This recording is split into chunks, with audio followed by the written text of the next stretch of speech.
జనసేన అధినేత deputy CM Pawan Kalyan స్ఫూర్తితో ఆంధ్రుల అన్నపూర్ణమ్మ డొక్కా సీతమ్మ పేరుతో పేదలకు ఉచితంగా అన్నదాన కార్యక్రమం చేపట్టడం జరుగుతుందని జనసేన ప్రచార కమిటీ జిల్లా అధ్యక్షుడు జడా బాలనాగేంద్ర యాదవ్ తెలిపారు. ప్రతి ఒక్కరూ ఈ మంచి పనికి సహకారం అందించాలన్నారు.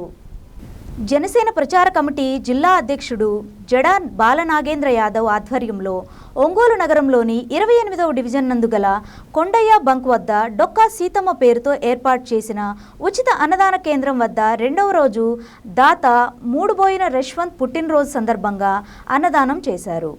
జడా బాలనాగేంద్ర యాదవ్ మాట్లాడుతూ తమ అధినేత పవన్ కళ్యాణ్ ఆదేశాల మేరకు ఈ కార్యక్రమం చేపట్టడం జరిగిందని తెలిపారు. అన్న క్యాంటీన్లకు వెళ్లలేని వాళ్లకు తాము స్వయంగా వెళ్లి అన్నదానం చేయడం జరుగుతుందని అన్నారు. డొక్కా సీతమ్మ గారి పేరుతో నిర్వహిస్తున్న ఈ అన్నదాన కార్యక్రమానికి అందరూ సహకారం అందించాలని కోరారు.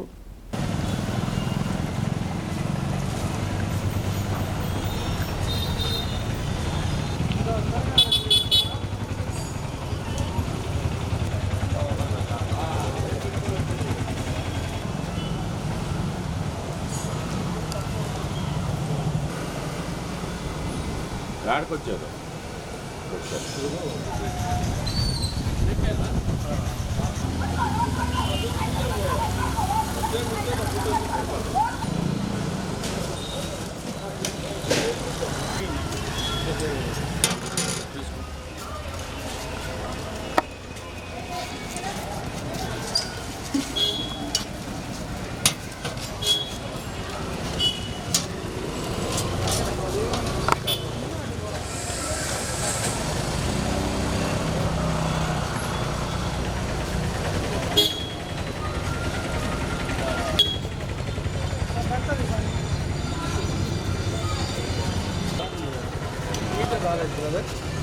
చెప్పాలనుకున్నాను లాభం చూసుకోండి అబ్బాయిలో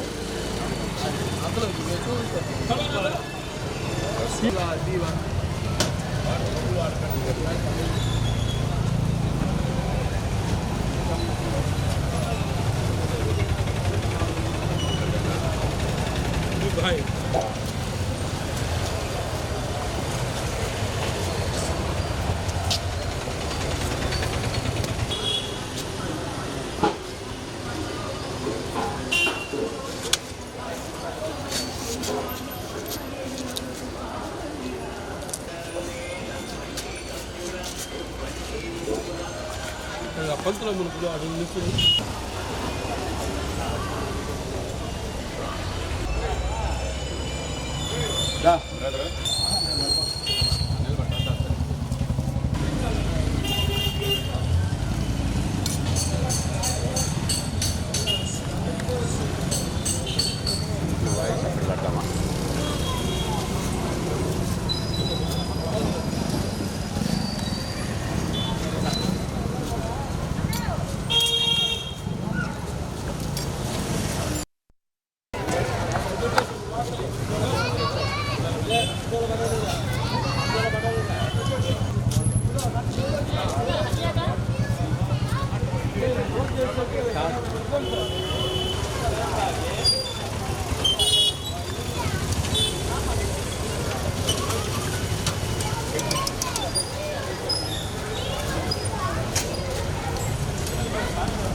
ఒకళ్ళు పోసి పెడతారు, నువ్వే పోయాలా ఇంకా.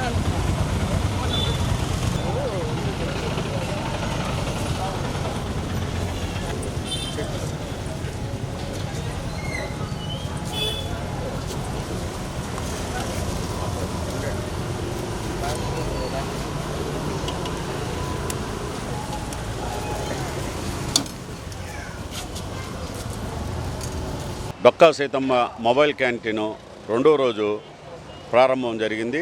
ఈరోజు ఉభయదాత అన్నదాత అయినటువంటి మోడుబోయిన రేష్వంత్ గారి పుట్టినరోజు సందర్భంగా వారు ఈరోజు డొక్కా సీతమ్మ గారి మొబైల్ క్యాంటీన్కి పేదలకి అన్నదానానికి సహాయం చేశారు. వారు నిండు నూరేళ్లు రేష్వంత్ బాబు నిండు నూరేళ్లు వర్ధిల్లాలని కోరుకుంటున్నాను. అలాగే ఆ డొక్కా సీతమ్మ గారిని అందరూ ఆదర్శంగా తీసుకొని ఇటువంటి సామాజిక సేవ అన్నదాన కార్యక్రమాలకు అందరూ సహకరించారని కోరుకుంటున్నాను. నాకు ఈ కార్యక్రమం మొదలుపెట్టిన దానికి దిగ్విజయంగా అందరూ బంధుమిత్రులు స్నేహితులు అందరూ కూడా సహకరిస్తామని వస్తున్నారు. నాకు వాళ్ళందరికీ కూడా పేరు పేరున ధన్యవాదాలు. ముఖ్యంగా పవన్ కళ్యాణ్ గారు ఆదర్శం, వారి ఆశయం జనంలోకి తీసుకెళ్ళాలి. డొక్కా సీతమ్మ గారు చేసిన సేవలు ప్రజల్లో కూడా ఉంచాలని పవన్ కళ్యాణ్ గారు చాలా వేదికల మీద చెప్పారు. వారిని ఆదర్శంగా తీసుకొని మా కళ్యాణ్ బాబు గారిని, మా నాయకుడు డిప్యూటీ సీఎం అయినట్టు పవన్ కళ్యాణ్ గారిని ఆదర్శంగా తీసుకొని ఈ కార్యక్రమం మొదలుపెట్టాము. మొబైల్ క్యాంటీన్ అందరికీ అన్నదానం జరుగుతుంది, పేదలందరి దగ్గరికి పోయి జరుగుతుంది. ఈరోజు ప్రతిరోజు ఇక్కడ మా కార్యాలయం నుంచి మొదలవుద్ది. కార్యాలయంలో కూడా అన్నదానం స్టార్ట్ అవుద్ది 12 గంటలకి. ఇక్కడ పూర్తయిన తర్వాత పేదల దగ్గరికి వెళ్ళి అన్నదానం చేసుకొని వస్తారు. మీరు కూడా ఒంగోలు నగర ప్రజలు కూడా దీన్ని గమనించి దీనికి మీ వంతు సహాయం కూడా